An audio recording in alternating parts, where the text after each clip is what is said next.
whatever kind of object we deliver. Yeah.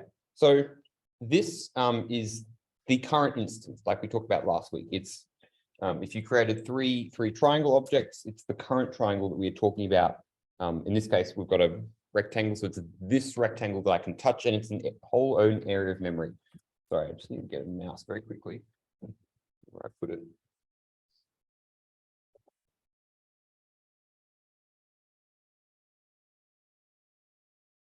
Now, is the super part of this own object?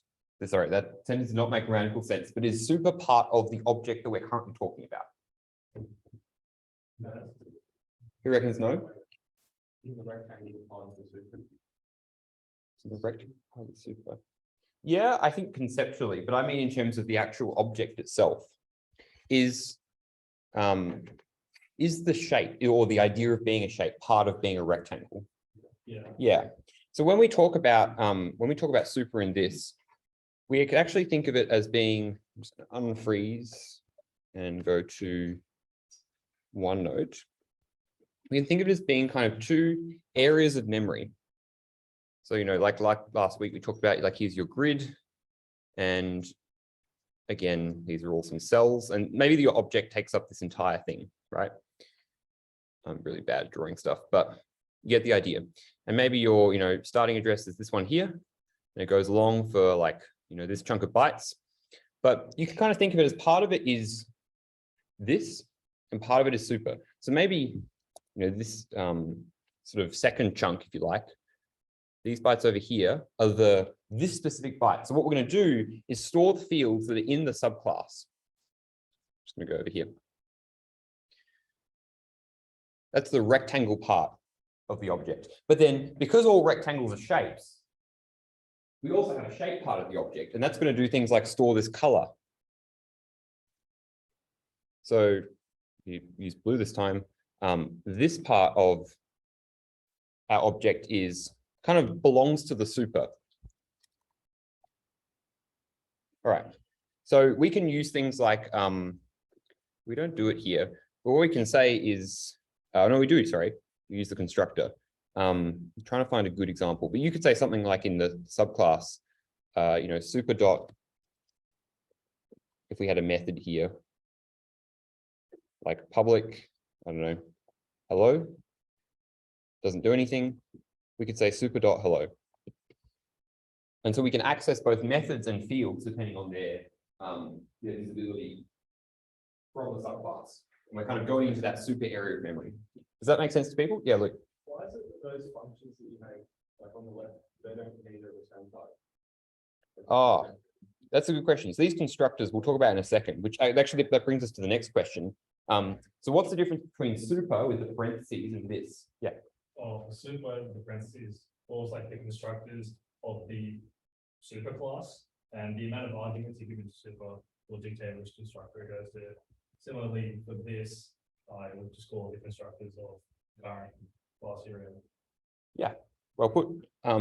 So let's start with this to begin with. So we look at the rectangle object, and you can see it's got two constructors. And one of them calls super, which we've just established is another constructor. That's this one here. Then the other one calls this, and you think that's kind of weird. So what are we doing here? Well, let's say we create a rectangle, like in this instance, where we say, okay, we've got a new rectangle. It's going to be red, and it's going to have width of 10 and a height of 20. So it goes, well, you've given me a string, an int, and an int. So what we can do in Java is this thing called, does anyone know what it's called? Method something. Yeah.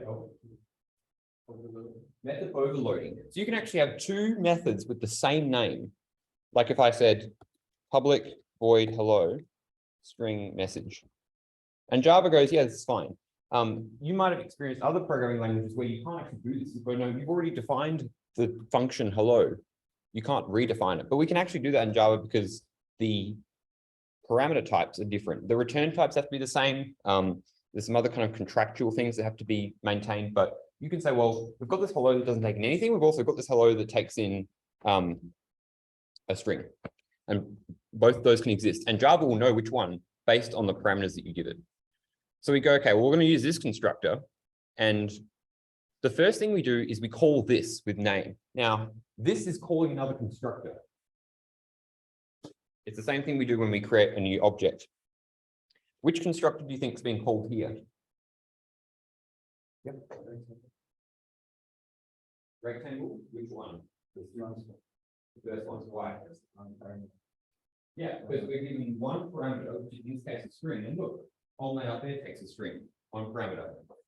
So what we can do here is we can do this thing, which is kind of piggybacking constructors off one another. So rather than saying like, we can comment this out, oops,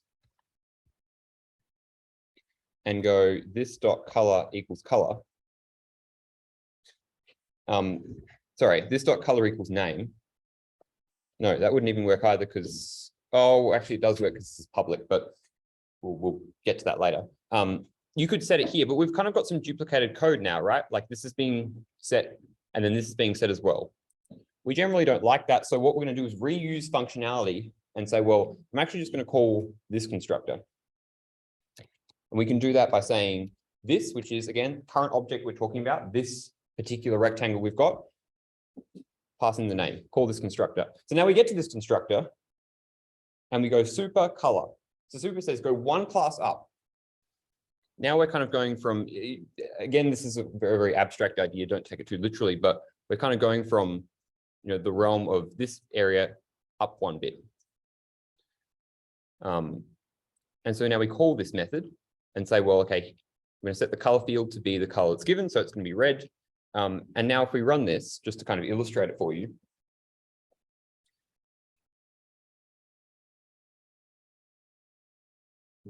We start inside the shape constructor. Oh, sorry. Yeah. So we start inside the shape constructor because the first thing we do is we do this and then we say super. And then we go, okay, we're going to run this code here inside shape constructor, set the color. Okay. Break out of that. Now we're inside the rectangle constructor with one argument. Then we break out of that and then do the rest of the stuff here. Does that make sense to everyone? Cool. Let's crack on with the next one. What are static fields and methods? Yeah. It's like things that are like limited to the classes and so objects that are of that class are able to access it. So anything outside of that has no access to them. I think you might be talking about like private fields and methods, but it's like global across the object. Yes, yeah, that's correct. So let's say I make a static field here, which is like the default width for all rectangles. So I'm going to say public static. We're going to make it final because it's a constant default width, and it's going to be 30. Now, sorry, I need to say int. If I in the main method say, we can say r dot default width. Now this is fine, this is technically valid, but not really conceptually what we're aiming for. What we could actually say is rectangle dot default width. So this is a property which is universal to all rectangles, and it's a constant, so it's entirely the same. I'm just going to print it out.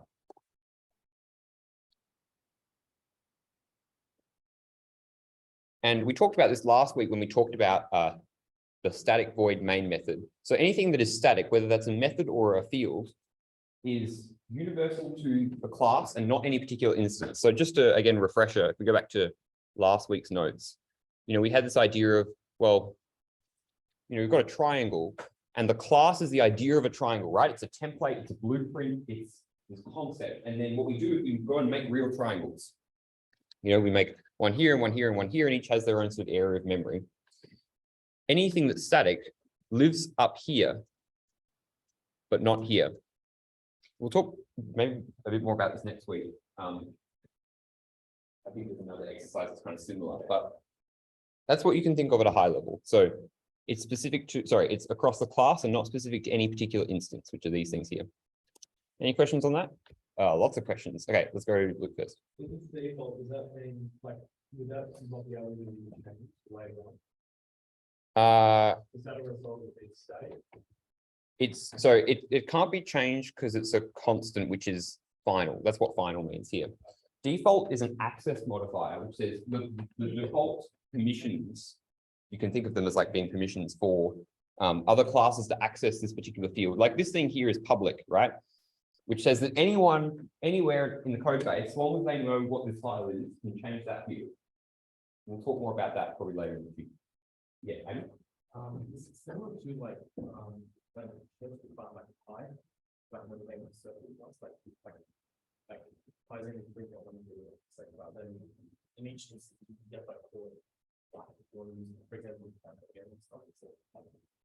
Yeah. So like we often do this, and you'll actually probably want to do this in your assignment, is you might want to define some static constants to say, well, this is a property which is universal to all rectangles. In the case of the assignment, maybe it's like something to the speed or a bandwidth or something. And you'll say, I'm going to define this as a static constant, and it's static because it's universal to all classes and not any one particular instance. And it's final because we don't want it to change, right? It stays the same.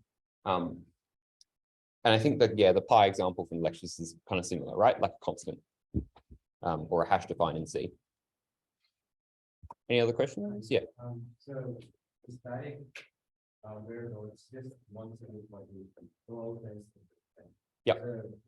For example, it would actually we had number of cycles. So you have the cycle part, and then it's multiple objects it's like the number of cycles is the same. So because it's a count of how many instances we created. So is it stored in one place in memory and then it's changed there, or is it like each object has its own copy of it? The former. So this is what I mean when I say like I'll do another drawing. But let's say we've got a rectangle class. So here's the idea of a rectangle, right? Doesn't actually exist, right? It's this sort of abstract idea, and say, okay, now we're going to go make a rectangle. Make this one. This is a really bad rectangle. Make this one. Make this one. And maybe there's this static field that's like, private or public static. Let's say private static num rectangles. Now, conceptually, you're like, well, you don't want each rectangle to have its own number of rectangles, right? Like that would defeat the point. You want to say, I have 3 rectangles, and you make a new one, you have 4. So it's one single point of data, right? So we think, okay, well, maybe that belongs at the level of the class. So these 3 fields, these 3 instances, these objects, they can all access that, like we saw here, where, I could say r.default width. But you see, the static field, blah, blah, blah, should be accessed in a static way, right? It's not specific to an instance, so it should be accessed by the class, which we use the class name for. And this is like, if we have a second rectangle, we say R2, same thing, r.default width and r2.default width. I don't know the specifics on how it works in memory, but you can think of these as pointing to the exact same piece of data. The more questions? Yeah. Okay, so if you were to do it in r.default width and r2.default width, it would work the same. Or does that work? It does work because you can access the static fields from the instance, but you can change them, you can manipulate them, but it's not good practice because conceptually, right, it's at the level of the class. It's at the level of the rectangle. So we want to access it via the rectangle like we do here. Yeah. Does that mean if you were to change r.default width to a different value, you would change it better? Yes. Yeah. This is actually an exercise we can do next week, which I'll let this sit for a bit and we can talk about it more next week. Yeah.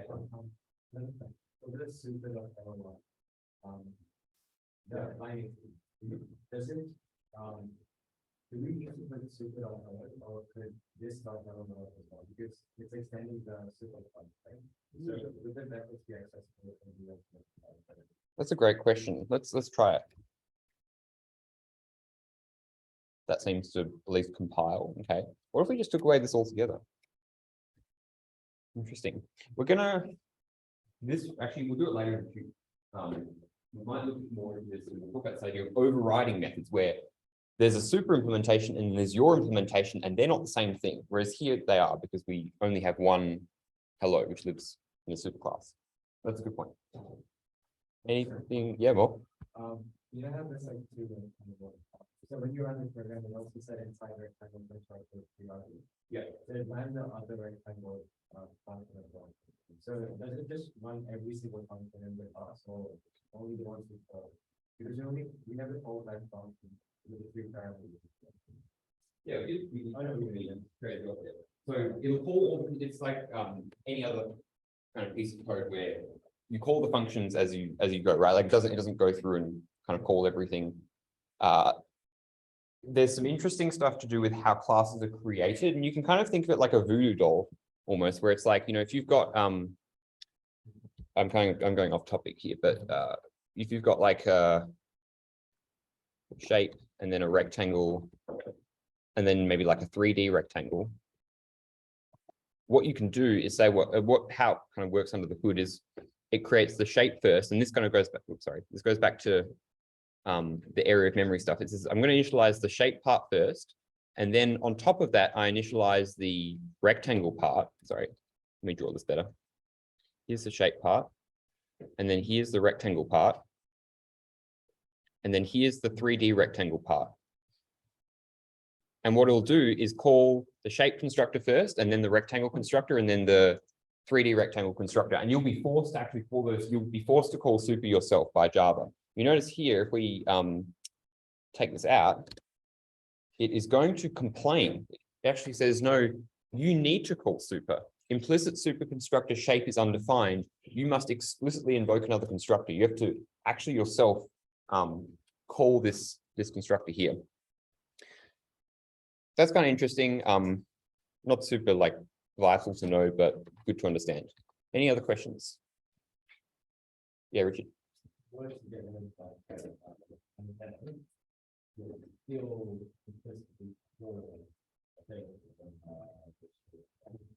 No, like it wouldn't even compile. Yeah, because in the lectures it works without the paragraph, but using it as a problem for Yeah. So if there's no sorry, if super constructor takes no parameters, or there's no super constructor at all, right? You get rid of that. It would be okay because it would just call it itself. Whereas we need to actually give it something, right? It's going, you know, I'm looking for a whole parameter, but you haven't given it to me. Yeah. Yeah. Good questions. Anything else? All right. First one. Let's crack on.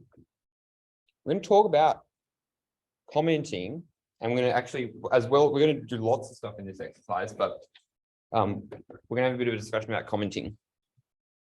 So we're going to start by creating a new package called employee, and I think we looked at maybe a bit about how to do that last week, where you can VS Code, you can go to the left-hand side, and here's your source, and everything's under the source folder. So we hit new package, we're going to call it employee, and what are we going to do? Create an employee class, which has private fields for an employee's name and salary, and getters, setters, constructors, and we're going to document them with JavaDoc. Okay, let's do that. So we're going to create a new class called employee.java. I'm going to get rid of Zoom. What's that here? And what does it have? It has they have a name and a salary. Okay, so we're going to say private string name. These are the fields, and like you can think of this as like you're writing a struct in C, except in this case, rather than, as I said last week, rather than having the fields, the data, and the functionality kind of separate, you're just putting them in the same, you know, the same next to each other. We'll say private int salary. Now I could go and write all this myself, or I could use VS Code to help me out. So watch closely because you want to pay attention to this. I go right click, source action. I'm going to generate a constructor, which is going to initialize these two fields. So I want both of them. I hit OK, and boom, it does it for me. And now I'm going to do the same thing, source action, except now I want getters and setters.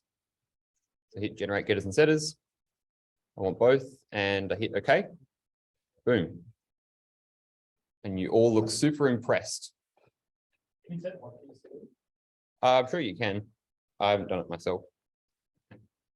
So that's helpful. That's useful. Really, like honestly, one of the things that I'm still doing just at the moment, like spend some time learning your IDE because it will save you so much time. I have this thing, I can use IntelliJ at work, but there's so many shortcuts, which I'm like, I spent, just little things where it's like, instead of spending 20 seconds doing the thing, you could do it in 2. I'm gonna show you a few throughout the course, but there's probably like 100 that even I don't know about. So I would just spend time doing that. It's definitely a good investment. Sorry, yeah.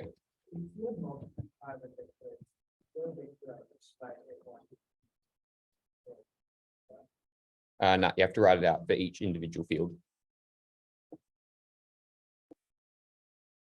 Cool. So that's our class. Now we need to document this with JavaDoc. We're not going to expect you to do this a whole lot in the course, and I'll talk about why in a second, but I'm just going to show you how. And I think you'll have to do it in this week's lab. So to document with JavaDoc, we go /**, and then you'll say, hey, you want to do a JavaDoc comment, right? And I go, yes, please, hit enter. And what it will do is it'll look at the prototype for the function and then say, you want a doc string with the name and the salary. And I know that they're both parameters. So I'll say constructor or employee. Now, you could like give this more documentation, right? You could say the name of the employee. Wait, employee's salary. And we'll do the same thing for the getter. So /*, JavaDoc. And you can see this one, because it has a return type, it says, well, what are you returning? Well, I'm returning name of the employee. And then similarly here, I do the same thing. Because it's a void, there's no return type, but there is a parameter. And that works like so. Now, here's the catch. How much have I gained? Oh, actually, sorry, before I talk about that. If I hover over this, you can see that now there's this nice little thing, right? There's this little thing that says constructor for employee. Here are the parameters for this one. Sorry, not this one. If I hover over the function name, returns the name of the employee. And that is all because of the JavaDoc we just added. In this case, VS Code looks at that and is able to render the thing. If you notice, like, if we look at a function like print, or actually, if we even look at the string type, you can see it's got this whole nice thing and there's some code examples, blah, blah, blah. If we actually look into that and go, here's another trick, right click, go to definition, it will take you to the definition of what a string means. And you can see that actually everything that we just saw in that little, pop-up is HTML that lives inside the JavaDoc, which is on the string class. And we've just written our own JavaDoc. Any questions on that? Cool. Now here's my question to you. What did we gain out of writing these comments here?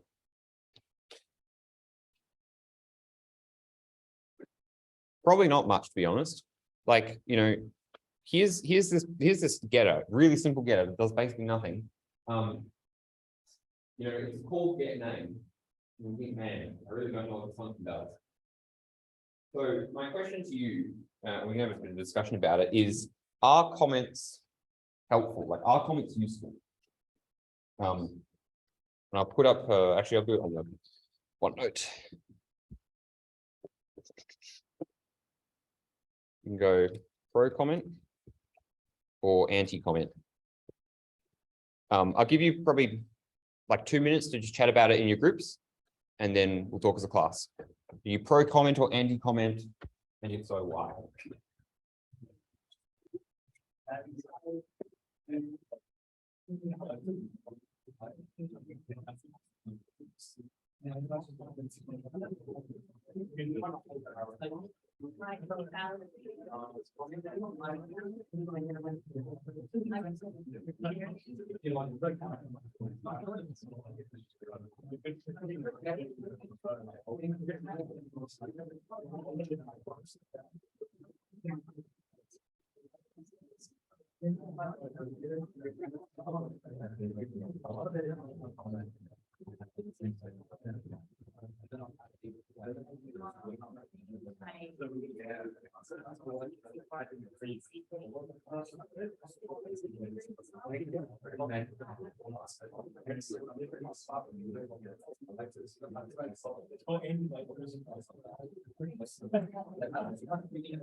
Right.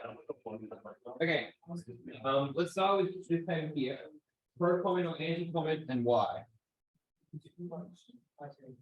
Okay, so anti comment because too much typing.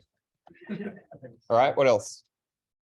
Because if it's like just for function, let's say it's just like generic comments or I think it's like that makes sense. But if it's for every single like method as well, then it's way. Okay, so depends on the number of comments. Other points, we'll start with this table. Okay, it depends on the complexity of the function. Yep. If it's too simple, it's not much of a complexity, and like, and then it's all, it's something that's quite hard, needed to know. Yep. I would say for a comment, because in the real world, for the most part, they're not really part of the This is a great point.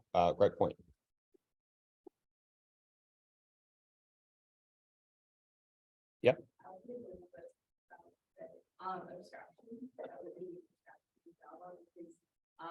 Getting rid of unnecessary details and the user anyone and again, sometimes very self-explanatory, like name,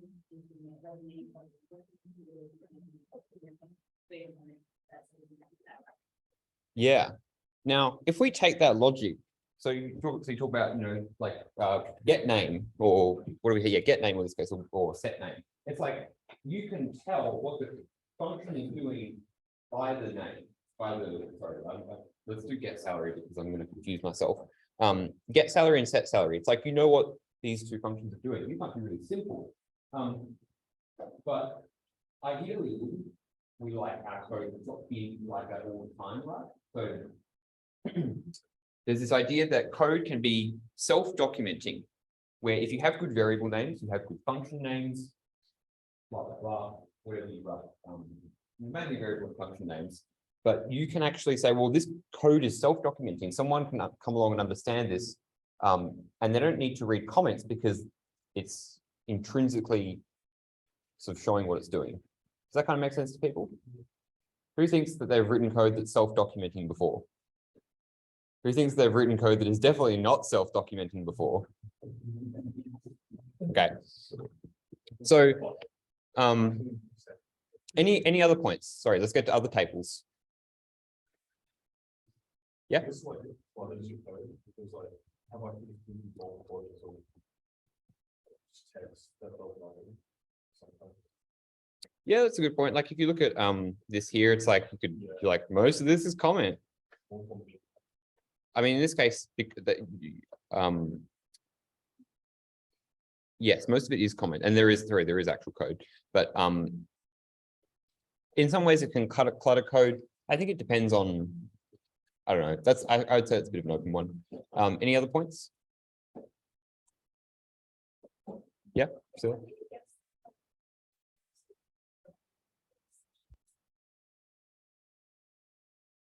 Oops, sorry. Right.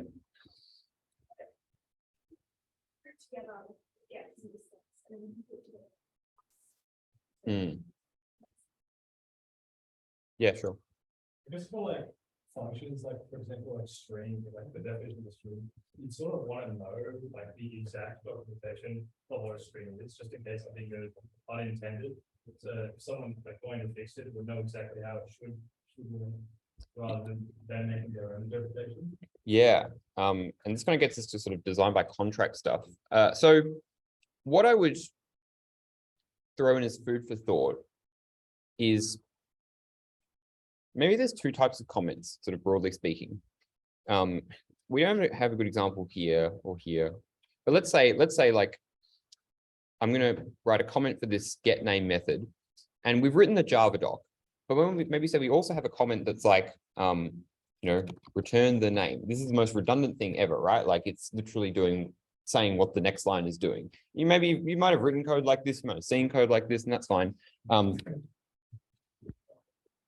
I feel like people in the early courses, you know, like they're like, oh, I'm going to do my assignment, and then I'm going to put lots of comments in that says exactly what my code is doing. It's like, yes, you didn't need to say we are going to make x equal to 3 above the line when you said x equals 3. It's like I kind of understood that.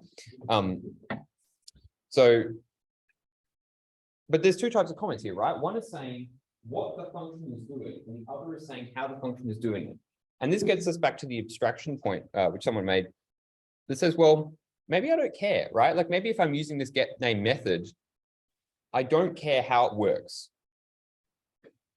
There's some caveats to that, but I'll mention that in a second.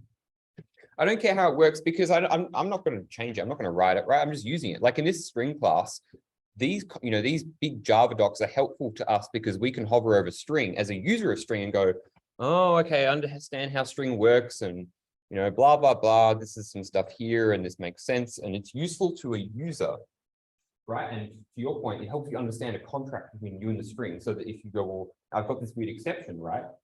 Why is that the case? Oh, okay, because it said so in the documentation. Whereas a comment like this, it's like, well, you as a user don't really care about that. So that's the first thing. Now, to someone's point earlier, I don't know if this was your point. I can't remember what the point was, but it was good. What if you're working on the code, right? Like maybe you're not using the code as a, you know, like you're using the string library, but what if you have to go write and change stuff? And you think, well, comments help other people understand code. And quite a few people said, you know, it helps you understand your code, right? You go write comments and then you kind of say, well, this is what it's doing. And then you come back later and say, oh, I understand what the code is doing. That's really helpful. That's good. That's called documentation, and that's really good. But is that, I said this to the group over there, is that production code? Would you push that out to other people to use and for other people in a team to deal with? Maybe, you know, long after you leave the organization that you're building the software for, someone has to go and look like, why did this person add all these comments? So think about like comments as for you or versus for other people. Sorry, I've gone on a rant, but I think that's the main things I want to talk about. There's only probably one other thing, is that comments can be helpful. Sorry, The other thing about code documentation that is important to think about is a lot of the time, like this is a very simple domain that we intuitively understand, right? Because you know what it means to be an employee, right? You have a name, you have a salary, and stuff. When code gets more complicated, you're like, I don't understand what this is trying to achieve. And if you go work in industry, this will happen a lot. And honestly, like the work I do at the moment is basically the whole time it's just me trying to understand what the code is doing, because it's like it's well styled, it's well written, but it's hard to understand the problem domain. So, and you'll find this with probably with assignment 2, actually, and I'll be interested to see how this goes, is like, you'll be like, okay, there's some variables that are doing stuff, but I don't understand what this is actually trying to achieve, what it's trying to do. And part of that is to do with, you say, well, here's the code and here's the requirements, and you map the code to the requirements. That's more stuff for assignment 2, which we can talk about later. Are there any questions on the comment stuff? I think I said everything I wanted to do. Did I address your point? Yeah, awesome. Cool. My apologies for going on and rambling. I had a few different things. I think these are all really good. There's no answer as to whether commenting is good or bad. To someone's question earlier, is it like in industry, the practice is to write, for Java is to write JavaDoc. There's other more lightweight forms of documentation for other languages. Generally, even actually, no, that's not true. Sometimes there are comments like this, but not quite, this bad. That do explain how the code works, or it's like, this is how we do it currently, but we actually want to change this later. I see a lot of that where it's like, this is a current hack that we've done now that we're going to go change, at some point in the future. Cool. All right. Rant over. Let's get on with the next exercise. So we'll keep going with the employee and continue on talk about inheritance. So we are going to continue from the employee class, blah, blah, blah. Don't worry about this. Let's create a manager class that is a subclass of employee and has a field for the manager's hire date. Manager.java. We'll take a break in a second as well, because we're just going to run it over time. And you all sound pretty fidgety. Fields for the manager's hire date. It's going to say private, local date, hire date. Now, we've got to import this, and we're going to source action, make ourselves a constructor.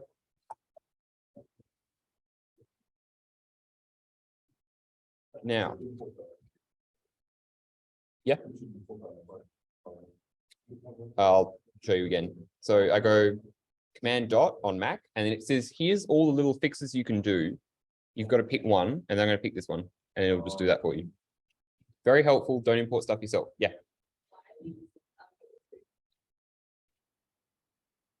I don't know. That's just the one I normally use. Okay,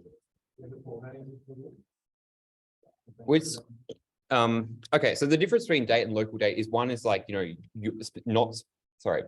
local date is, it's like 7 o'clock, but it could be Sydney time, it could be Perth time, it could be any time, right? Local date, date, I think, is universal.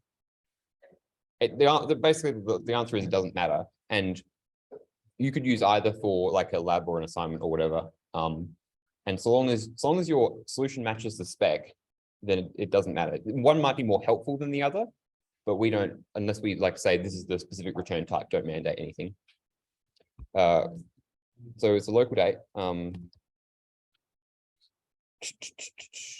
Now, what we're going to do in our subclass is actually take in all the fields of the superclass. We're going to take in a name and a salary.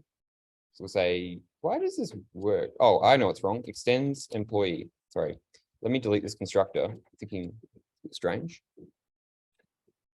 So as you saw with the shapes example, if we want to make a subclass, we say extends the superclass, which means everything that's a manager is an employee. And we talked about that before. Now, implicit blah, blah, blah, this is the problem we had before. We're just going to add a constructor, which says, well, take in the name and the salary. We also want this hire date, so we're going to add that as well. Local date, or actually we'll put it on the end.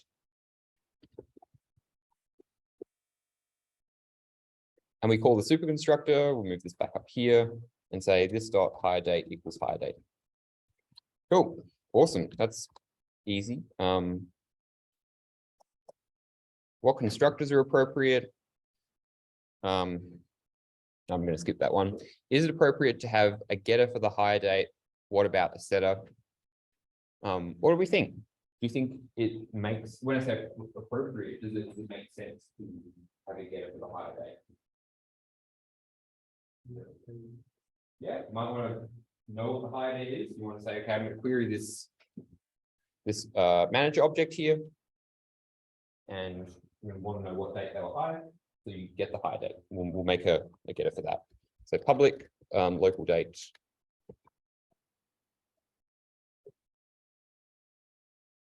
Okay, what about a setter? Sorry? The end date, yeah, but what about the hire date? Employee cannot be resolved to type. There we go. Do we want a setter for this field? Who reckons yes? Who reckons no? Who just, okay, can everyone put their hand, everyone, close your eyes and put your hand up. Who reckons yes? Who reckons no? Okay, if you think no, why? Like, it doesn't change. Yeah, so this is an interesting point. The hire date doesn't change, right? Like the day you were hired is the day you were hired. That might be one way to think about it. But then you think, well, what if someone put in the wrong hire date into the system? What if we want to change it then? Yep. What if someone was fired and then rehired? There's this joke actually out of work at the moment. It's like it's easier to like get a promotion by going to another company for a year and then getting, like rehired into the company, but at a higher pay grade. Because if you go across, it's like people go up when they go across companies.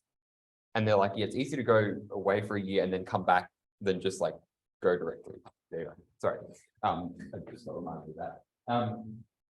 Yeah, like you've got edge cases like that, which really kind of brings us to, it depends on the context, right? It depends on what you're using this for. Like if this was a database and you had, this was like a table in a database, which essentially that's what it's kind of functioning at the moment. Then maybe you just want to be able to update the fields. It's, you don't have to sort of think too deeply into it. Maybe in some cases you say, well, the hire date is fixed and, you can only put it in once. So like the question of whether, does this make sense? Think about the problem you're trying to solve. Think about what context your code is sitting in. Does that kind of make sense to everyone? Cool. We're gonna take a break here. I'm sorry, we don't normally go super overtime, but I want to do this equal stuff because it's really helpful, gets us into a lot of interesting Java stuff, and then we'll go to lab. So yeah, let's take a 5-minute, well, 6-7 minute break. We'll come back at 5 past. Get some water, have a drink, go to the bathroom, whatever you need.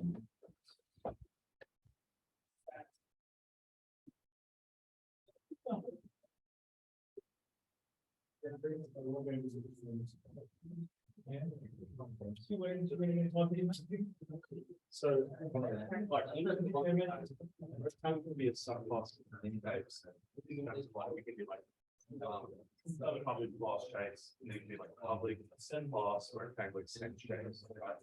What's the difference between that and just having like, and having public class, like public abstract class chase? And then public rectangle. Oh, that. Yeah, that's a good question. And remind me talk about that in God. Where it is to go around.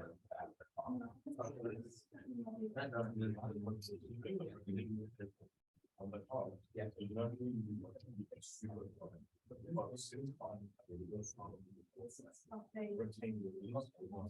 A subbar.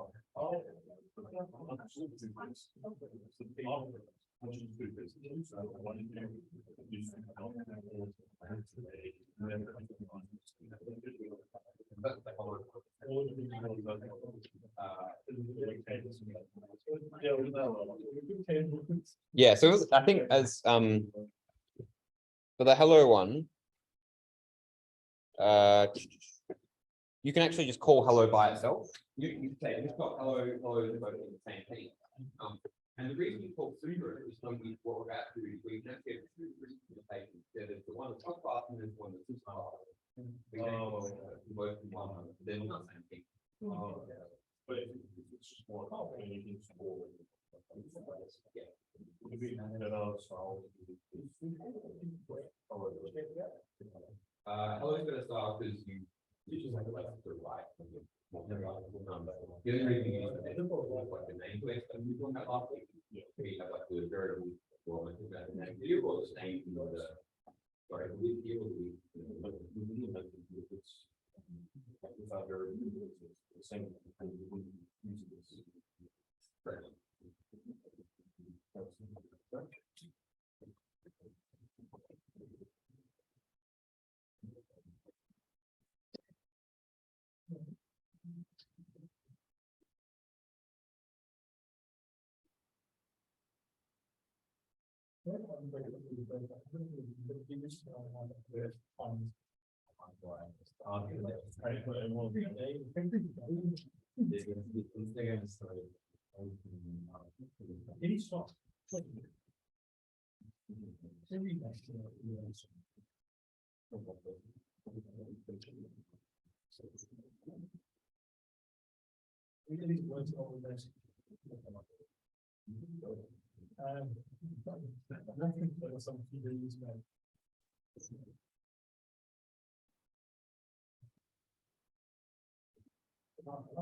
All right, let's crack on.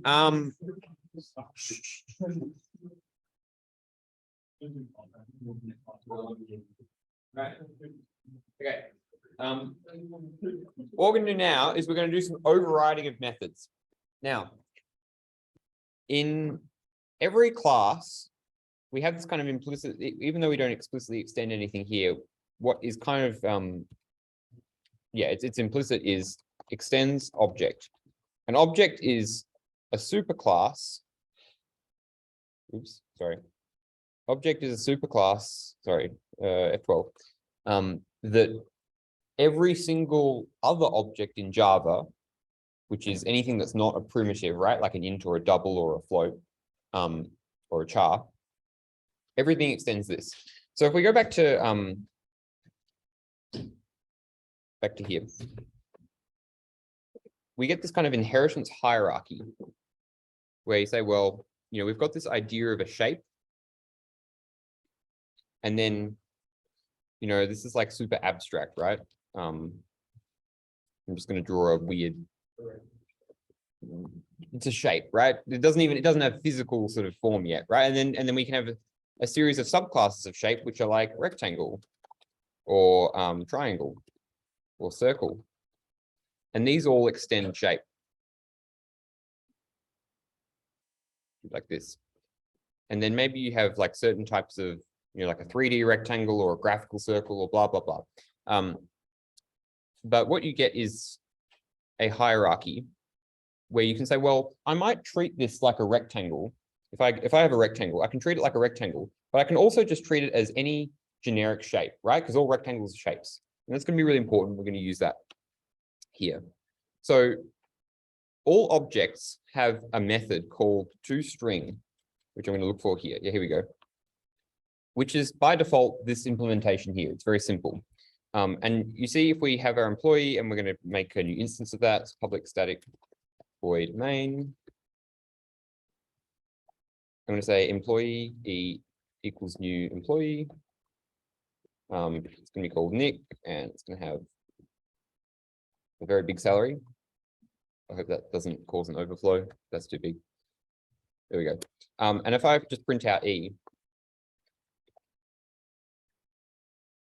and run this, you see it'll go employee at blah, blah, blah, which you notice is kind of similar to this structure here, funnily enough. Now you think, well, when I print out an employee, I don't want to do that. I want to print out something else, print out something a bit more meaningful.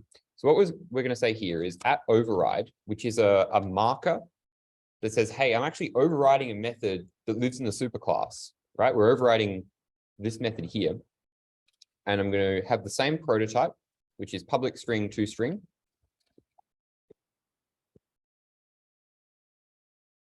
And I'm going to return employee name equals name. Salary equals salary. And we can do this like string concatenation thing. And now we run that. And it prints out like so. Yeah. As in, Like instead of just overriding the toString like method, just name the method something else. that's a good question. What do you notice about this line here? It just calls it. We don't explicitly invoke toString, right? Yeah. So there's this interesting thing in Java. This is interesting idea in object-oriented programming called operator overloading, which Java for the most part doesn't really support. And what I mean by that is like, if you look at this line here, you think, you know,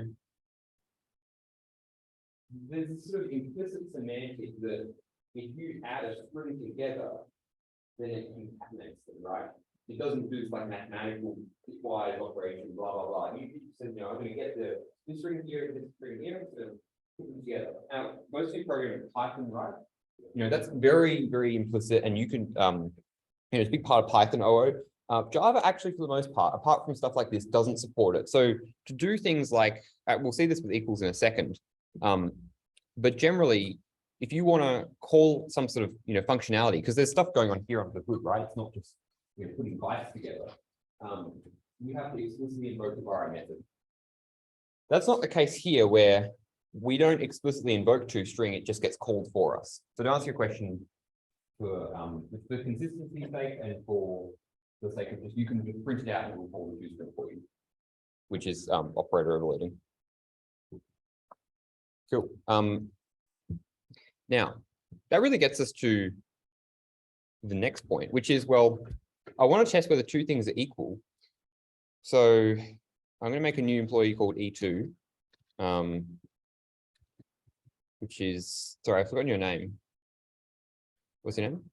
Aaron. Aaron. And you're going to have a salary of 0. Sorry.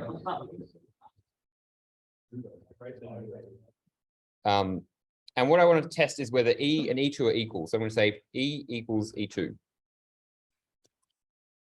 Who reckons this is going to be true? Put your hand up. Who reckons this is going to be false? Okay, let's do another one. We're going to make E3. I'm going to say print E equals E3. Who reckons this one's going to be true? Who reckons this one's going to be false? Okay, you've got 1 minute. Talk about it in your groups.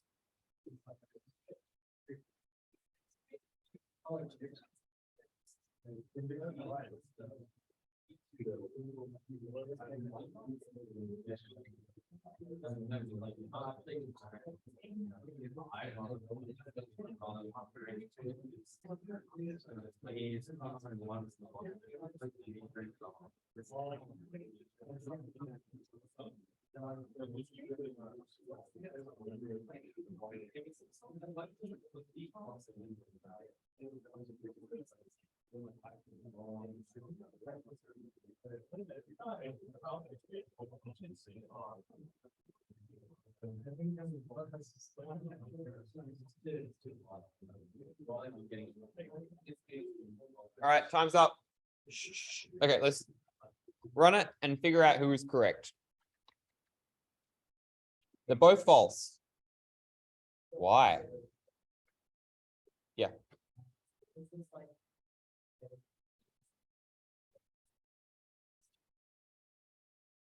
Yeah. I couldn't put it better myself. So we'll go back to our memory diagram. These are, let me get rid of this stuff here. Okay. So we E and E2 and E3, you know, here's E, here's E2, and here's E3 that, you know, extends off. These are 3 separate objects, 3 separate instances, 3 separate areas of memory. And what did we just say? Java doesn't really like this whole, you know, magic operator overloading thing where, oh, you know, plus means you concatenate strings, or equals means, no, I actually, like in this case, you want equals to mean like compare the objects, you know, compare their data, right? Ideally, E and E3 would be the same because semantically, you know, in our sort of abstract model we created, they're the same. But Java doesn't know that. Java says, well, you've got one employee here and one employee here. And what it does, as you say, because everything is a pointer in Java, right? Like this is a pointer. This is just like saying, go to the salary area of memory in this kind of pool of memory that we have for the object. And the same thing here where it says, well, no, I'm going to look at E, the pointer to E and the pointer to E2 or reference and compare them. And they're the same? No. No. Well, actually, let's see what happens if we go E equals E. Who reckons this is going to be true? Who reckons this is going to be false? I should do more of the cover your eyes thing. You know, where you like have to not see what other people think. So, okay, it's true. Because again, yeah, Luke. Because they point to the same place. Exactly, they're the same pointer. They're literally the same thing. So, well, we want E and E3 to be equal. How do we do that? Well, we're actually going to override the equals method. Public boolean equals, and we're going to take in an object. So by default, it just compares the pointers. We're going to say, no, we're going to override that behavior and put our own behavior in. So now, sorry, I should have, I've missed a step, but we'll just return false for now and then comment this out. We're not actually using this yet because we're comparing pointers here, what we really should say is E dot equals E2. Because the double equal sign will only ever compare the pointers. We can't overload the operator like you can in a language like Python. Now, if we run this again, it's going to give us the same thing because the default implementation for these methods is just the double equals. Like, and if we go to the object, look at that. Compares the pointers. So what we need to do is override it ourselves. And there's a kind of systematic way we can do this. It's sort of, yeah, it's the same process no matter what you're doing. We need to do a series of checks. So we're given this random object. Remember, object, this could be an array list, this could be a string, this could be a blackout controller, blah, blah, blah. Who cares? No one has any clue, right? It can be anything. So we need to say, well, is this even like a valid object? Is this an employee? And if it is it the same employee? Because it could be anything. So the first thing we do is says, well, before we do anything else, what do we know will automatically be true? And we did it a second ago. What can we just say? Yeah, this is definitely equal. Yeah, so the pointers are the same, right? If object equals this, remember, these are pointers, but comparing the pointers, return true. Because we're literally talking about the same area of memory, then we know it's the same object. Okay, what's another default case we can just immediately say, well, if it's this, then we don't have to worry about anything else. Yeah? That's another good one. There's one before we can rule out. Yeah? If it's null, right? Because null is an object, right? You can say this is employee E4 equals null, right? This is just a pointer to, 0x0, the null pointer. And if we tried to say E4 dot,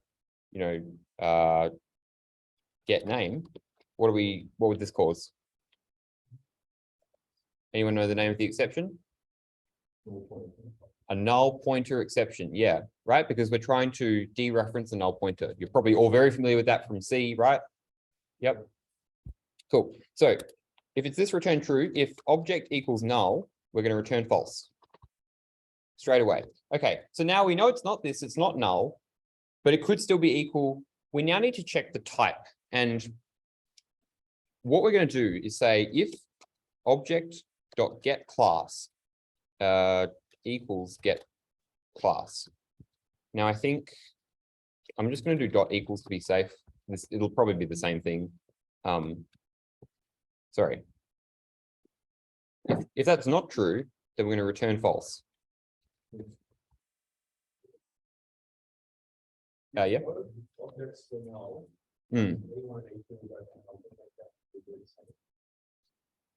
Yes, but if this is null as well, how can we be in this method?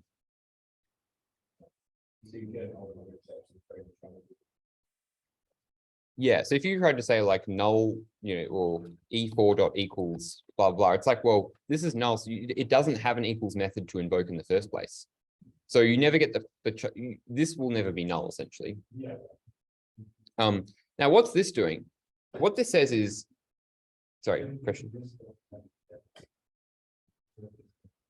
They mean the same thing. Remember, we only need this if there's like another thing in the namespace, like we have with the constructor problem, where we've got this local name, but then we also have the class name. So we need to say, which one are we talking about? Whereas here, it's like there's only one get class. Now, what we're doing here is we're saying, okay, get me the type. Now, this is where things get interesting. Get me the type of this object as an object. You're like, what? Without going into too much detail, there is an object of type class, which says, are you a rectangle? Are you an employee? Are you a manager? Are you whatever? And that is a thing that's itself an object which you can manipulate. It's very helpful. We can use it at times. You'll probably see it later. It's a bit complicated. It has all this generic stuff. We'll talk about it later in the course. But for now, you can just think of it as saying, if you're an employee and I've got another employee, then their class will be the same. if you've got an employee and a string, or an employee and an array list, or an employee and a shape, then they won't be the same, and so this will be false. That make sense? Cool. So now we know that whatever, if we got to this point in the function, what do we know?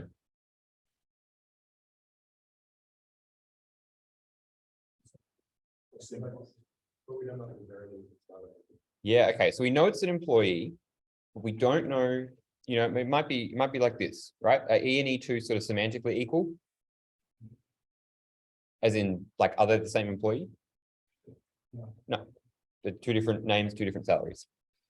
So what we can do here is say employee, we'll just call it employee equals, and what we're gonna do is going to downcast this object. So at the moment, you know, we've been saying, oh, we've got the shape here, and actually above that, we've got object, right?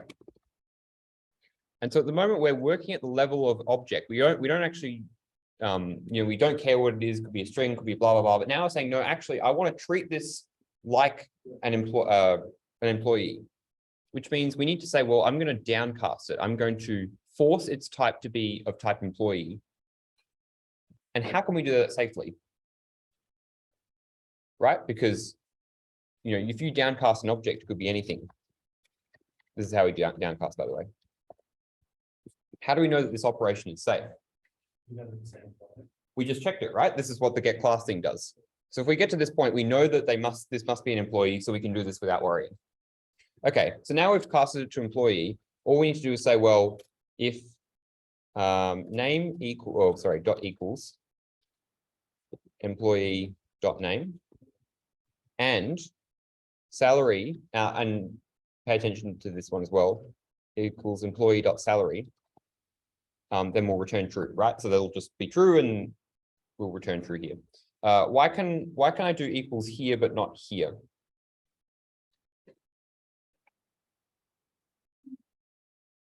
Yeah, Priscilla.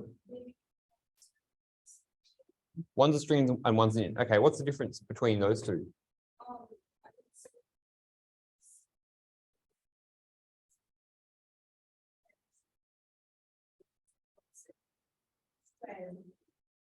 Yeah, it's this whole pool of memory, right? It's a big object, and it'll have its own equals method, right? Just like the one we've implemented, which is different to the pointer comparison. What about the int though? What do we know about that? It's primitive, right? So we can literally just compare bytes in this case. Yeah. Why don't you know, what's the difference between doing that and what is it? It's a great question, and we'll do that. I'll show you the answer in a second. Are there any any other questions on this method? Yes. That's okay.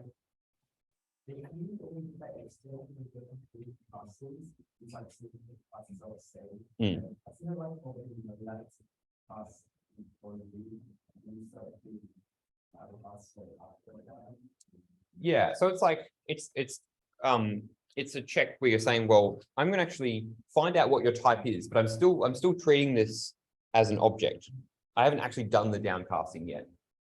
You can say object.get class, because the get class might say, no, I'm string. Hi. And then you return false, right? Because they're not equal. Yeah.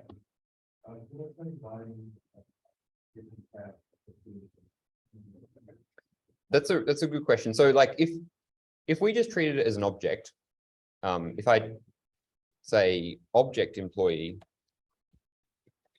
I'll just do, equals object, it's going to go name cannot be resolved or is not a field. And you think, well, but if this object is an employee, then it will have that field. The problem is we don't know that. So it's like saying, okay, you're a UNSW student. I don't know what course you're taking. Maybe you're a COMP2511 student, but I don't know that. And so I ask you, like, what does the equals method mean? And it's like, well, how could I expect a valid response if I don't know you've taken 2511? So I can say, have you taken 2511? Yes. Okay. You know what the equals method means, right? Like, it might be a bad example, but then I've changed the level of abstraction, right? You go from being a UNSW student to being a 2511 student, which is the downcasting. But isn't that typically what the statement does? You ask them if you've taken 2511. Yeah. And they'll say yes. Yeah. So you return true, and then therefore you've already done that abstraction. You have, oh, you've done 2511. Like, I understand that you downcast, like, maybe be able to access the methods. Yeah.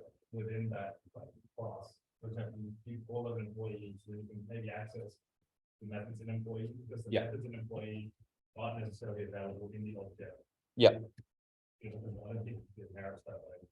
Oops, sorry. Yeah, that's correct. Sorry, what was your question though? 'Cause everything is correct. Oh, like, you were saying that, well, compared to your example, you'd ask the student if they're done COMP2511 or 2521. Yeah. Would that be what that if statement is for get class? Yeah, well, it's like, again, this is a metaphor, but it's like, if you said no, then I'm not gonna proceed further, whereas like, if there's something like mentally, it's like, okay, now I can think of this person as a COMP2511. Oh, okay, so Right, it's amazing thing, Yeah. like, this is the same object. Right? When you downcast to employee, you're not changing anything. You're not changing the bytes. It's the same piece of memory, but you're saying, okay, now I'm going to think of this as an employee. I'm going to think of this as 2511 student. Okay. Yeah. Any more questions? With the, in the override, we're like changing what the equal boolean is, right? But then inside of the function itself, we're using equals. Yeah. So how, wouldn't that just be like recursive? We're going to go on forever. Think about which equals we're using though, so when we say name dot equal, what's the name? And remember, every object has an equal, right? We're overriding equal. Because it's equal to five. Yeah, but name will have its own equal, which will be different implementation. Yeah. So the object not getting locked, but equal. Like, we're already overriding that specific object method, if that makes sense. So what that just recursively bulk that function. It's the same thing as what he just said, right? Where Yeah. this is going to return this own weird class object thing, which says what the type is. And that, because it's an object, like if we go to this is getting wild, but I'm trying to go to, yeah, here we go. Get class. Okay, we go to this class thing here. And if we look for equals, I don't know if it has it here, blah, blah, blah, blah. This is getting crazy. Public boolean. Okay, it just uses the default implementation, but the point is this will have its own equals method, which is separate from the one we're writing here, because this is specific to being an employee, whereas this is, whereas the class one is different. Like, oh, it's like this, like static method things. We're all I was gonna say is you write No, because the method is publicly accessible. But This is the method for the employee. Whereas we're talking about a completely different method here, a different equals method, which lives in a different class. Because again, we've got the hierarchy here. We've just, maybe triangle has equals and circle also has an equals. And they're both different implementations because they're different objects, right? I guess, I ask a second question. hang on, sorry, I think before you ask that, this is answer your question. I know, fine, okay. I'm still wrapping my head around it. That's all right. We'll talk about it. Let's talk about it live. Does anyone sort of have, is anyone on the similar page that like I fully understand the idea of like equal classes? Okay, let's talk about it live. I'll try and like make it more concrete then. Sorry, Luke, your question. Sure. Yep. Right, so we got manager and employees. Was that the two? Yep. So this is like the employees, right? The employees are shape. So employees is a superclass and managers is a subclass. Yeah, and then when we're doing that override, we're saying that object equals employee. So we're basically saying this equals this, right? And we're letting an employee E2, for example, be it. Because that's what we pass into the function. Yes. So how can we let these two, how can these two things be equal? Because they're different. Like isn't this a subset of this? Because you can say, like here I can say object obj equals E. Because remember, all employees are objects. Yeah. So we can, you don't need to, like, this is the equivalent of upcasting, which is instead of saying, well, you know, I'm going to treat you more specifically, right? Because if I want student or blah, blah, blah, I'm going to say now treat you more generally. I go up the chain of abstraction and say, well, it doesn't matter what you actually are, but in this case, I'm just going to treat you, I'm just going to, you know, call this variable object. And it could be anything. So it doesn't like sort of remember what it used to be as well. So then you can ask me downcasted. Yeah, so under the hood, and exactly under the hood, it's like, and same thing in this thing, in this method here, where this might actually be an employee that you want to talk to. And if you say, well, what's the class? It'll return employee because it's actually an employee. Yeah. Just one with you, told me to remind you of the abstract class stuff. Yeah, I know. So we've got so much time. I haven't even finished. I need to do one more thing. Okay. Do people want to continue or do people want to go to the lab? Hands up, continue. Yeah. Hands up, continue. Hands up, go to the lab. Okay, I think you have the wins there. The win. My brain's just tired. Right. Shh. Okay. We haven't actually run this method yet. So let's, before we do anything else, check that this works. Let's test it. And you can see this one is false and this one is true. That makes sense because the fields in E and E3 are the same. E and E2 aren't the same. One more thing we need to very quickly do, and that's what about the subclass? Actually, it's too much to do. Let's talk about a manager. All right, so they were hired on local date dot today dot from, sorry, dot now. Here we go. So now we've got this manager, which is also an employee. And we don't want, we want E and E4 to be false. False. We want E dot equals E4 to be false. But at the moment, what do you think it's going to be? It is going to be false. Because we've done it correctly, right? We've done this get class thing because what this does is even though all managers are employees, manager and employee are two different types, right? They're not the same class. To answer Tom's question, if we change this to say if object instance of employee, and we run this, it's now going to say true because a manager is an instance of an employee, right? But we don't want that in this case. I mean, maybe you do want that from the, because they get dependent on that. But in this case, well, we want E and E4 to be different because they are different types. And so that's when we use get class as opposed to instance of. Cool. I think let's call it there. There's one other thing I wanted to show you, but essentially you can also override the equals method in the subclass, which means you'll be overriding this method now, right? Because manager extends employee. And essentially you can just kind of save some code, but I will, I'll leave you to read the Tute solutions for that. You'll probably need to use it in your lab as well. Essentially, don't repeat yourself. Again, pretty basic stuff, but you can reuse this code in the subclass by saying, I'm just going to very quickly do it here. Public boolean equals.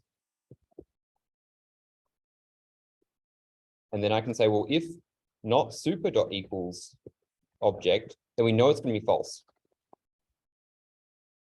I'll leave you to sort of think about that. And we can say, actually, even though I've overridden this equals method now, I can still go and access the super method by using super dot.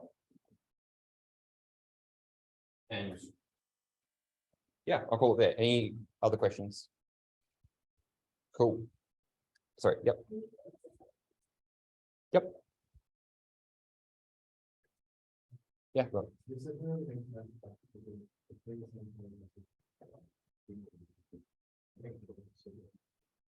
At the moment it does, but we add more stuff. We're saying we just add an extra thing to check that it's an employee. And we also add a thing to check the hire. But even if we didn't override it, we still be able to access the value. So we have to access. So even if you didn't come to right now. Yeah. You could still. Just like that, I could call this with, Yeah. you're gonna pass that. Yeah, exactly. Again, it's like you've got that Tute area of, your five. Oh, if you want, okay, if you want me to talk about like the stuff that, More polymorphism and comparative stuff, then come and see me at the start of the tube, and I'll talk about abstract classes as well. Because some people have questions.